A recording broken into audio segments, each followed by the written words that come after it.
দর্শক আমরা আজকে আপনাদেরকে দেখাবো হচ্ছে আমাদের সিরাজগঞ্জ জেলার ঐতিহ্যবাহী রতনকান্দি হাট। আমি হাটের ঠিক পূর্ব পাশে দাঁড়ানো, সামনে এই পাশে নদী, আর হাটটা মূলত এই নদীর পাড়েই। এখান থেকে কিনে এইদিকে পুরোটা এই সাইডে গরু বিক্রি করা হয়। এই সাইডে মানুষের প্রয়োজনের এমন কোনো জিনিস নাই যে জিনিস এই হাটে পাওয়া যায়, সব কিছুই পাওয়া যায়। খুবই ঐতিহ্যবাহী এবং পুরাতন, অনেক বছর আগের এই হাট। আমি আপনাদেরকে আজকে অনেক কিছু ঘুরে ঘুরে দেখাবো যতটুকু সম্ভব। এমনি আপনাদের জাস্ট লোকেশনটা দেখাই। এখান থেকে শুরু করে হাট অলরেডি ভেঙে গেছে, সন্ধ্যা হয়ে যাচ্ছে তো। হ্যাঁ, আমরা আসছি, এমনি বিশেষ কোনো প্রয়োজন নেই, টুকটাক আমরা লুঙ্গি এবং গামছা কিনলাম। দেখি লুঙ্গি আর গামছা কিনলাম, এই যে লুঙ্গি আর গামছা কিনছি। তারপরে আপনাদেরকে আমি হাটটা ঘুরে ঘুরে দেখাবো, সঙ্গে থাকুন আমার সাথে।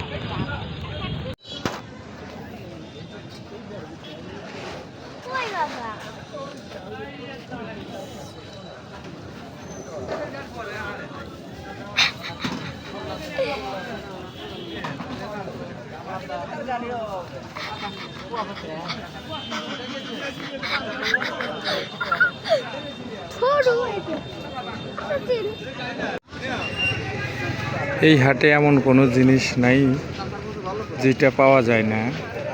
এইটা হলো কচু হাটা, কচু। গ্রামের লোকজন একটা কচু কত বিক্রি করতেছে? 30 টাকা বিক্রি করলে।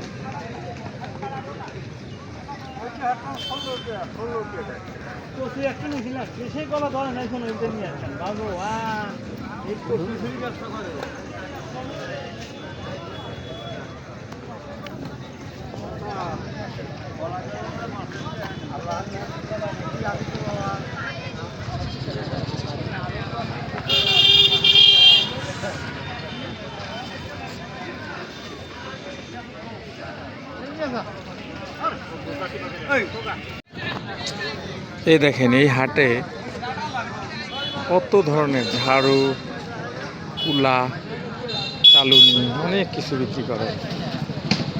গরুর মুখের টোনা,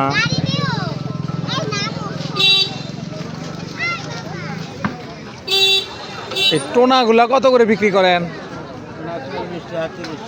পিস? ও, আর এই ঝাড়ু?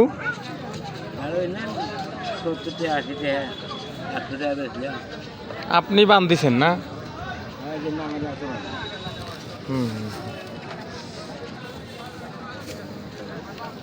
অনেক জিনিসপত্র দেখতেছি, এগুলা কি বিক্রি করেন নাই আজকে?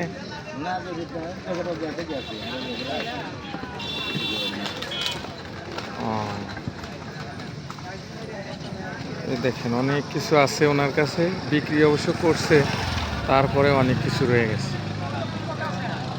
এইটাই হচ্ছে রতনকান্দি হাটের বৈশিষ্ট্য, যেখানে মানুষের প্রয়োজনের সব কিছু পাওয়া যায়।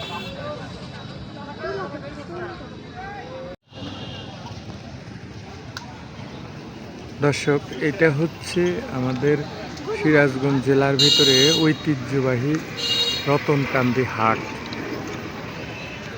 আমি একটু বিকেলের দিকে আসছি এবং ঈদের পরে, যার কারণে এই হাটে আজকে মানুষজন কম। হাট থেকে লোকজন চলে গেছে প্রায়। অনেক পুরাতন একটা হাট, এটা হচ্ছে রতনকান্দি হাট।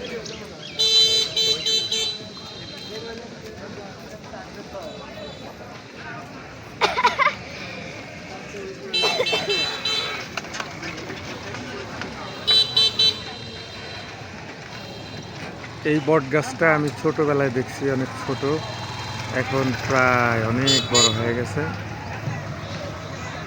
আমি ছোটোর সময় বটগাছতলায় এসে বসে থাকছি, এখন মোটামুটি অনেক বছর পরে আবার এই হাটে আসলাম। এটাই হচ্ছে সেই সিরাজগঞ্জের ঐতিহ্যবাহী রতনকান্দি হাট। এবং এই হাটের পূর্ব সাইডে আমরা যে নদীর কথা বললাম, এটাই সেই নদী। এটা হচ্ছে যমুনা নদী।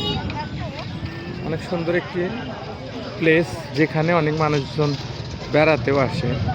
এই যে এখানে দেখেন পার ঘেঁষে অনেকগুলো নৌকা দাঁড়ায় থাকে। আপনারা চাইলে এখানে বেড়াতেও আসতে পারেন, নৌকা দিয়ে নদী ভ্রমণ করতে পারেন।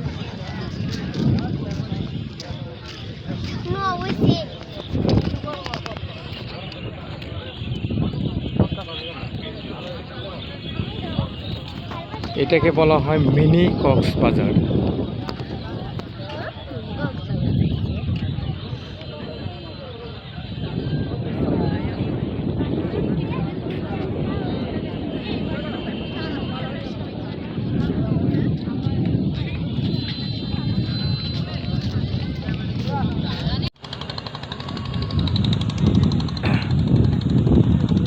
আমরা নদীর একদম পানির কাছ থেকে ঘুরে আসলাম।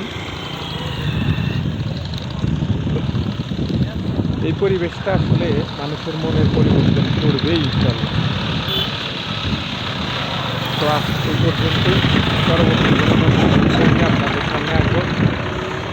সবাই ভালো থাকবেন, সুস্থ থাকবেন। সময় পাইলে এখানে ঘুরতে আসবেন। সকলকে ধন্যবাদ। আল্লাহ হাফেজ।